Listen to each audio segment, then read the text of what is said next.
Good morning बेटा। Already cost account में introduction दे दिया है। बहुत से बच्चों के मेरे को कॉल आए, मैसेज आए कि सर आपका जो पढ़ाया लास्ट लेक्चर वो थोड़ा बाउंस गया था। तो बेटा रीज़न ये है, मैंने लास्ट टाइम भी आपको बोला था कि भाई मैंने मटेरियल जेरोक्स करा लिया है। आप लोग आइए, अपना फर्स्ट इंस्टॉलमेंट दीजिए, मटेरियल ले जाइए, तो आपको समझ में ज़्यादा आएगा। इनकम टैक्स का यूनिट 1 कंप्लीट अवर हो चुका है, प्रैक्टिकल पोर्शन में जैसे बताया आपको, जैसे ही क्लास स्टार्ट होगा हम प्रैक्टिकल पोर्शन के बारे में भी स्टडी करना चालू कर देंगे। मगर जब तक परमिशन नहीं मिलती वहां तक हम थियरी कंटिन्यू करेंगे। तो इससे क्या होगा कि भाई थियरी आपके पास एक रिकॉर्डेड वीडियो भी रहेगी, तो आप पढ़ सकोगे, कभी भी डाउट लेके आ सकते हो। और प्रैक्टिकल क्लास चालू होगा तो मैं टोटली प्रैक्टिकल पे ही फोकस ज्यादा करूंगा, क्योंकि प्रैक्टिकल का वेटेज भी थोड़ा ज्यादा रहता है। अब हम कंटिन्यू करेंगे कॉस्ट अकाउंटिंग में। तो लास्ट लेक्चर में मैंने बताया था कॉस्ट अकाउंटिंग का इंट्रोडक्शन क्या है, कॉस्ट अकाउंट की जरूरत क्या है। उसके बाद ये सब्जेक्ट में मैंने दूसरा लेक्चर लिया था जो था CAS 1, cost and accounting standard 1। वो डिपेंड था पूरा के पूरा क्लासिफिकेशन ऑफ कॉस्ट, यानी कौन से प्रकार के बिजनेस में कॉस्ट होते हैं। अब हम जाएंगे सेकंड टॉपिक पे, जीए जो है CAS 6, यानी कॉस्ट अकाउंटिंग स्टैंडर्ड 6। वो पूरा के पूरा डिपेंड करता है मटेरियल कॉस्ट पे। जो आपका यूनिट 1 के अंदर प्रैक्टिकल टॉपिक पूरा मटेरियल कॉस्ट पे ही है।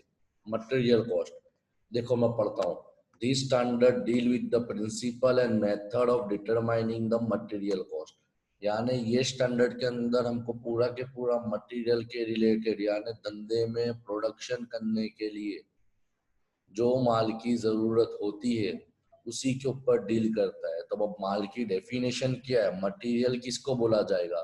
तो देखो लिखा हुआ है अंदर, material include raw material, process यानी अर्ध तैयार माल, एडिटिव वधारानु, मैन्युफैक्चर्ड, सब असेंबल यानी जिसको असेंबल करना बाकी है, accessories, semi finish good, spare parts and other indirect material, यानी माल बनाने के लिए जितनी भी माल की जरूरत होती है, चाहे वो रॉ मटेरियल हो, चाहे वो मैन्युफैक्चर गुड्स हो, चाहे वो असेंबल करने के लिए जरूरत हो, चाहे स्पेयर पार्ट हो या इनडायरेक्ट मटेरियल हो, वो सब चीजों को मटेरियल में इंक्लूड किया जाता है।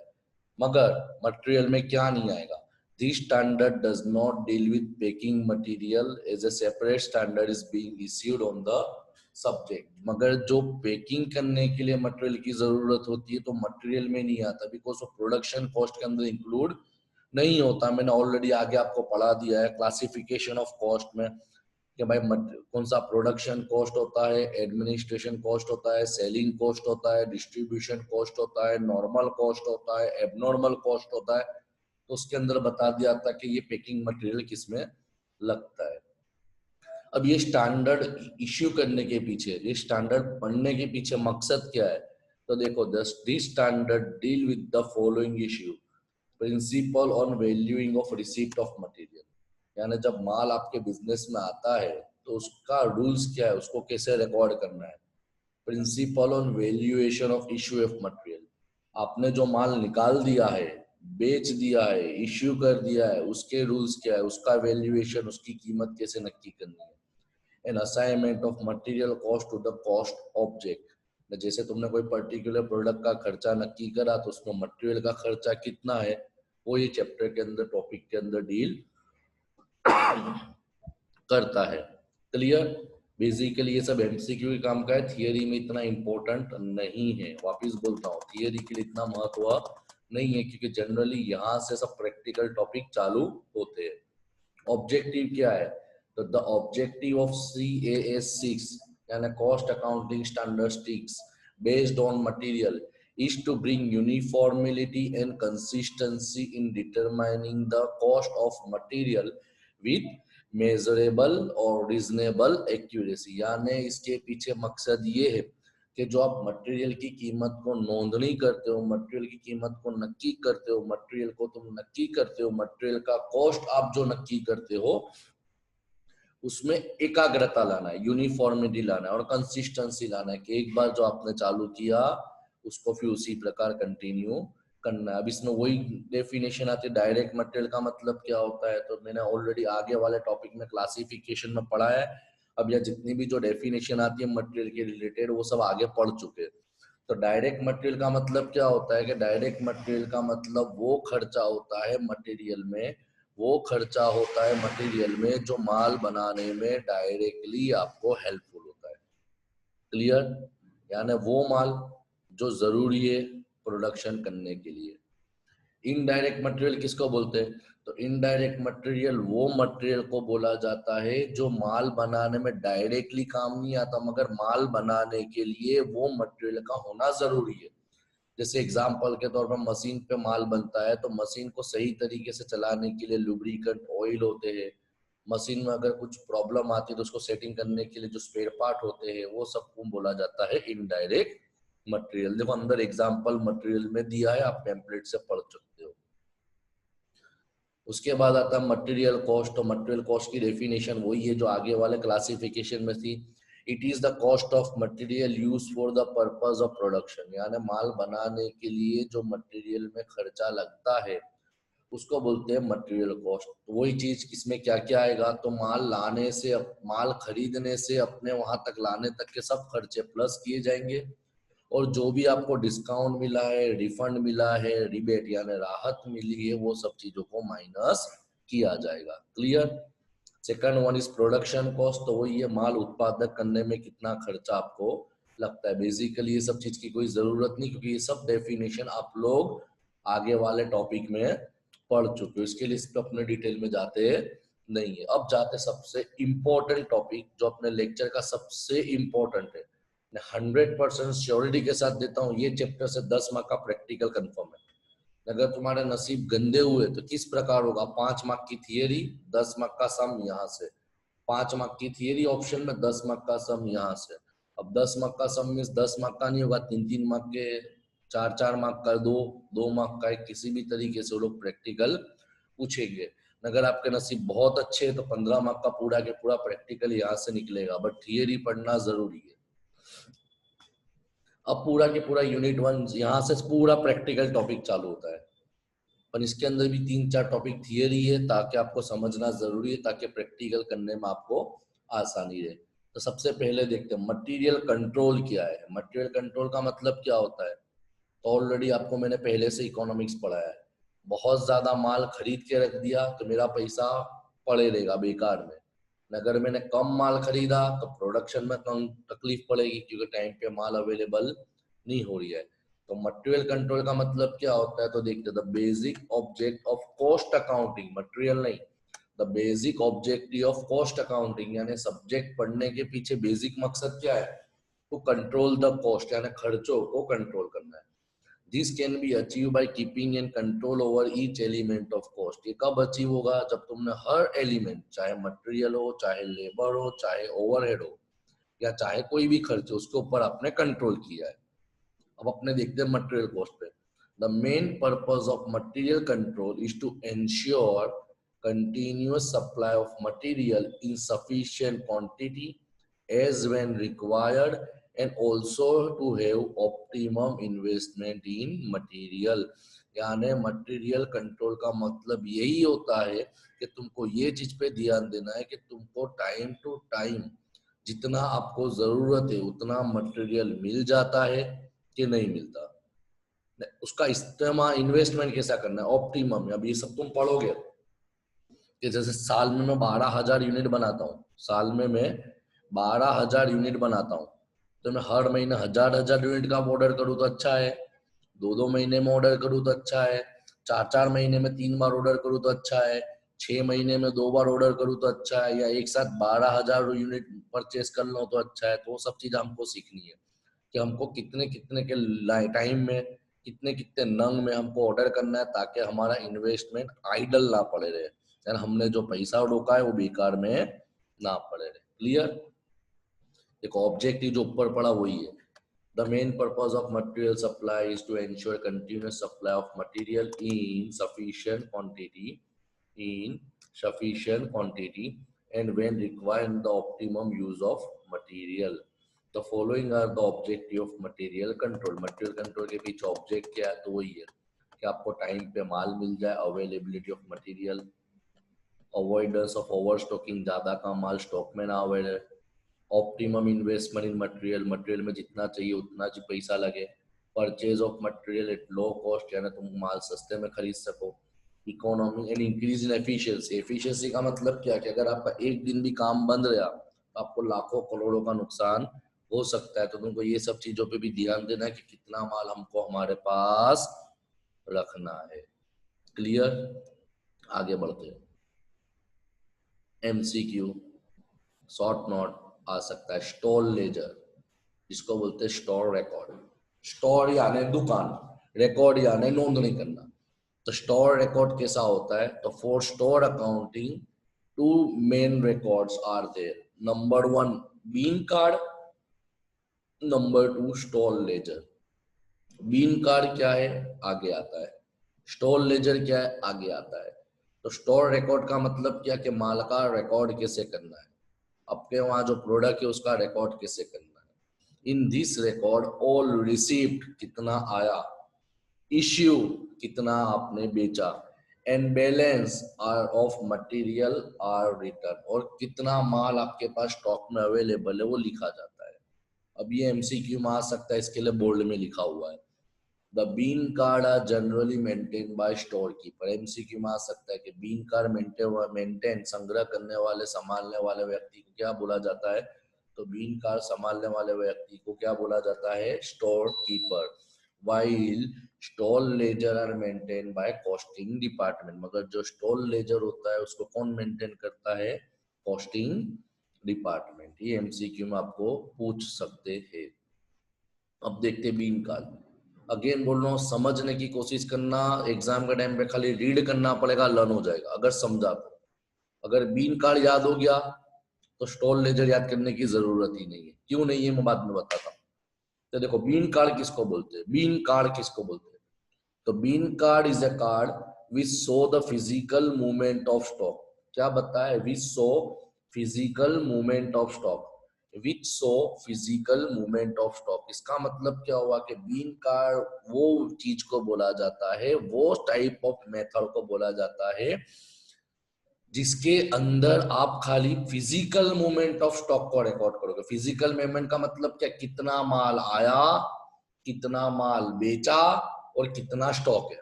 बस 1000 नंग खरीदे, 800 नंग बेचे, स्टॉक में कितने? 200। उसको बोलते हैं बीन कार्ड। देखो लिखा हुआ है, it show only the quantity of material received, quantity numbers of material received, issue and balance.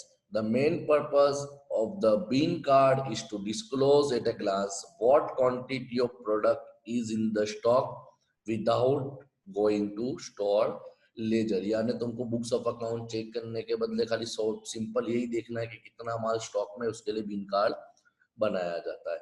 It acts as a counter check. Counter check का मतलब क्या कि जब तुम्हारे पास खाली इतना ही देखना है कि भाई कब ऑर्डर करना है, माल कितना पड़ा है स्टॉक में देख ले, तो तुम अक्खा लेजर चेक करने नहीं बैठोगे कितना हुआ कितना, सिर्फ देख लोगे कितना माल पड़ेगा है, आपको अंदाजा आ जाएगा।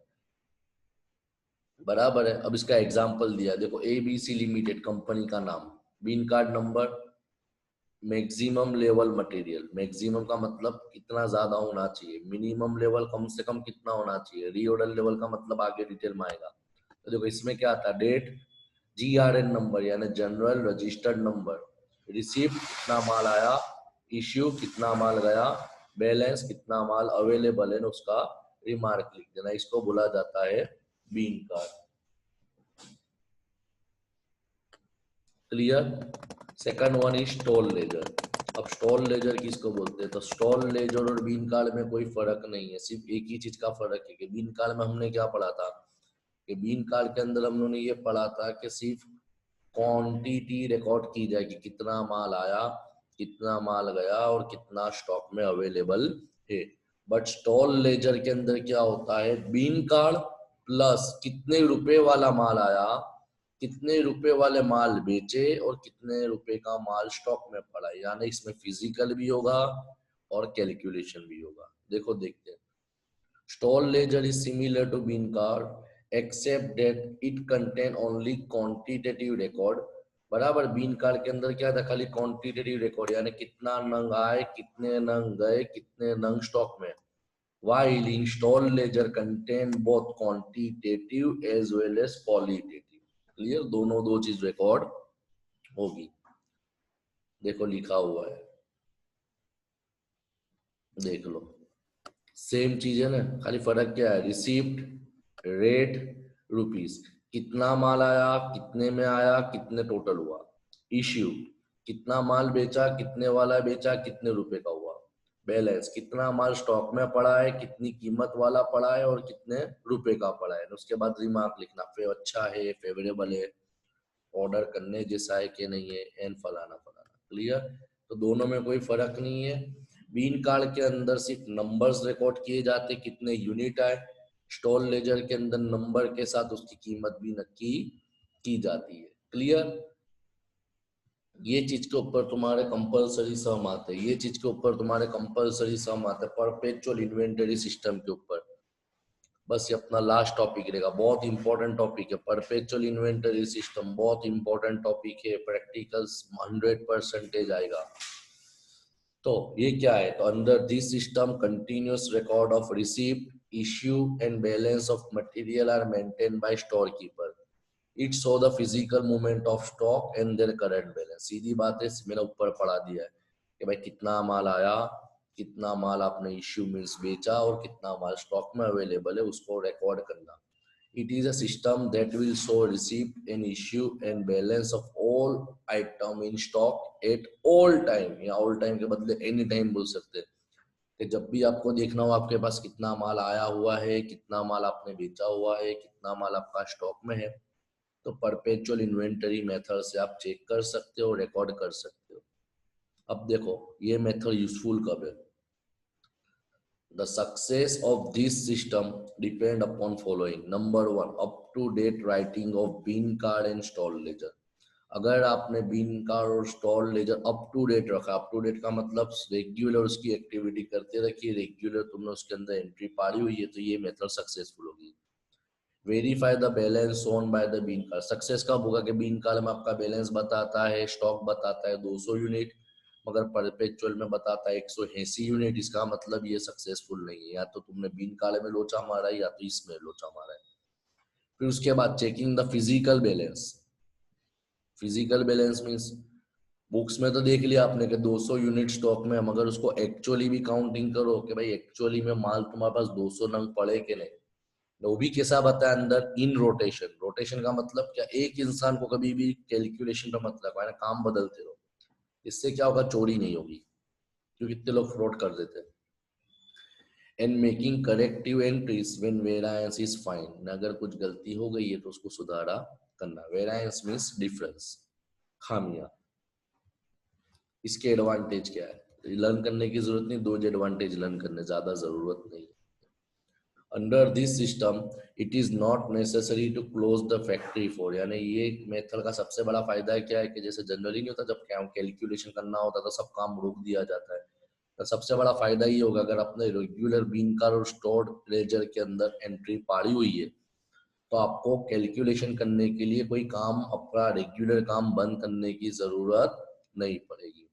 Point number two, profit and loss can be prepaid for interim period. अब तो हमेशा क्या पड़ा है कि भाई नफा नुकसान है जो भी बनता है वो साल का बनता है, मगर मेरे को देखना है कि जनवरी फरवरी मार्च में कितना मटेरियल बना है, तो वो सब चीजें क्या होगी, ये कॉस्ट अकाउंट बनाने से आपको इजी पड़ जाएगी। तो आप 3-3 महीने का भी अकाउंट बनाना चाहते हो तो बना सकते हो।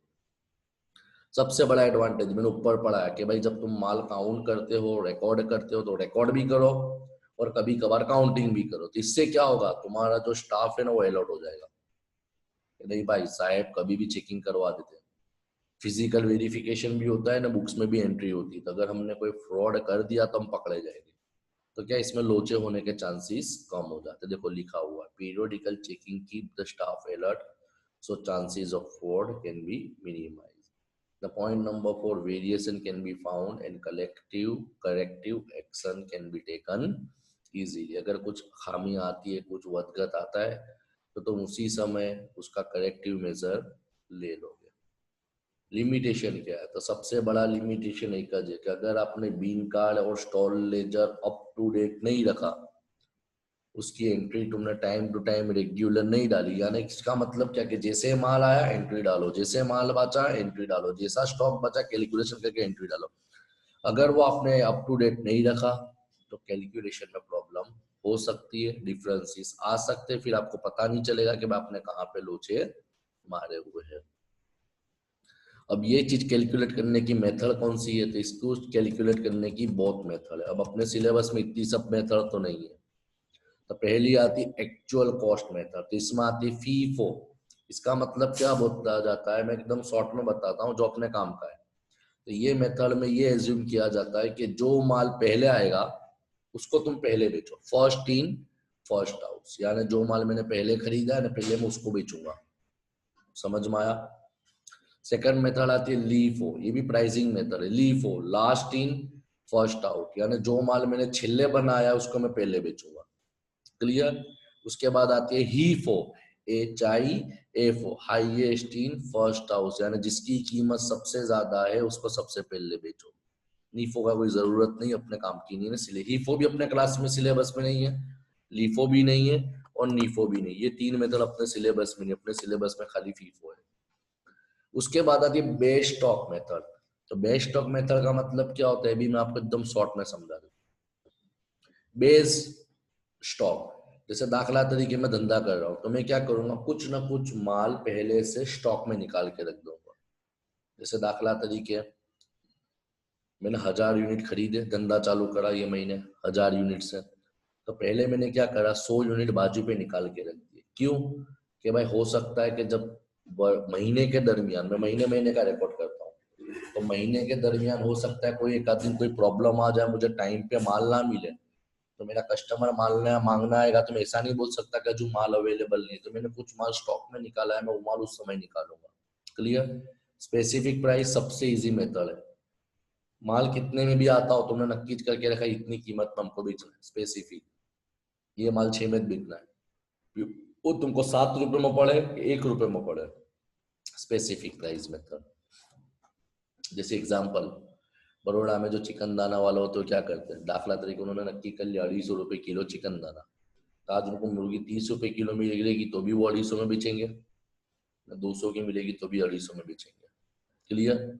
ये हुई एक्चुअल में, ये सब प्रैक्टिकल में आता है, नीचे सम में आपके पेम्पलेट में आप चेक कर सकते हो, सबसे छिले पेज पर सम यही है।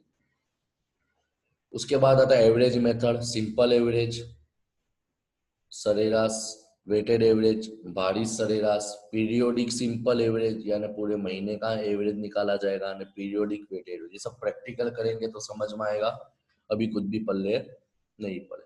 नॉशनल कोड मेथड के अंदर स्टैंडर्ड प्राइस और इन्फ्लेटेड मेथड अपने काम की नहीं है। क्लियर? अपने काम की नहीं है, खाली नाम याद रखना है कि नॉशनल मेथड में कौन सी मेथड आती है।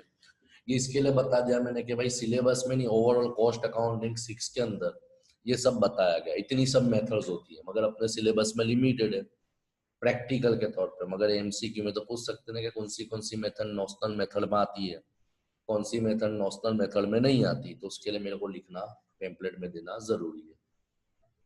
उसके बाद ये जो प्राइस है मार्केट प्राइस मेथड, ये भी सिलेबस में अपने नहीं है, याद रखना पड़ेगा कि मार्केट प्राइस के अंदर दो मेथड होती है, रिप्लेसमेंट प्राइस मेथड और नेट रियलाइजेबल मेथड।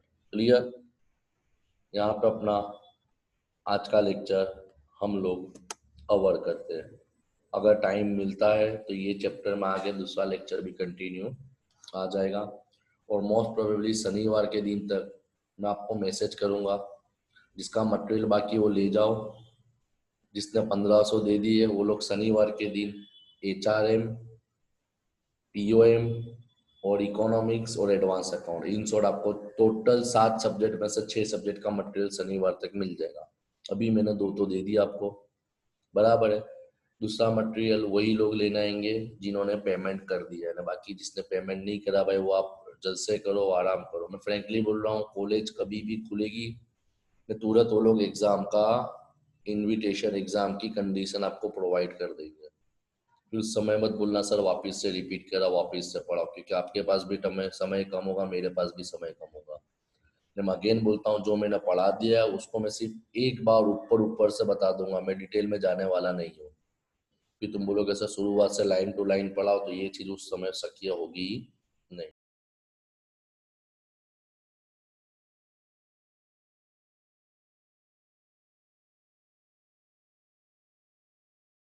मैं तुमको वापिस बोल रहा हूँ कि वापिस टाइम आपके पास भी नहीं होगा। यूनिवर्सिटी है भाई, वो कर सकते, वो 5 दिन के अंदर भी सिलेबस दे देंगे भाई, हमने पूरा कर दिया, हम टेस्ट ले रहे, एग्जाम ले रहे।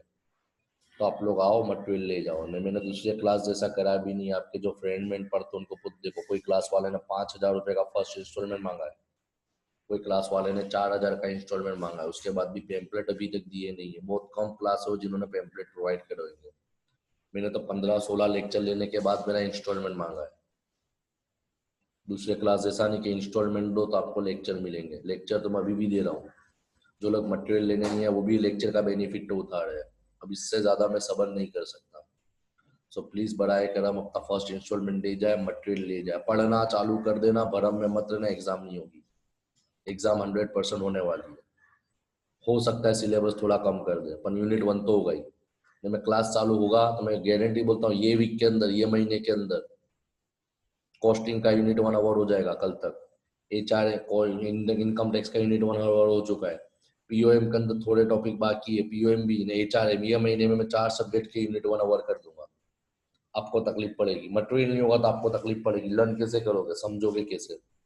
अब मैंने मटेरियल दे दिया है तो मैंने मेरा थोड़ा पढ़ाने का स्पीड भी बढ़ा दूंगा ना। अपना 2 लेक्चर में एज्यूम भी किया होगा कि सर की थोड़ी स्पीड बढ़ गई है। क्यों बढ़ गई है? कि भाई अब मटेरियल मैंने प्रोवाइड कर दिया था, अब मटेरियल देखो मैं बोल रहा हूँ वो समझो। पहले क्या था, आपको मैंने मटेरियल नहीं दिया था तो मैं लाइन टू लाइन पढ़ता था ना, आपको एक्सप्लेन करता था। मगर अब मटेरियल मैंने आपको प्रोवाइड कर दिया है तो आपकी जिम्मेदारी है कि बेटा पढ़ना चालू कर दो। ओके, चलो, थैंक यू।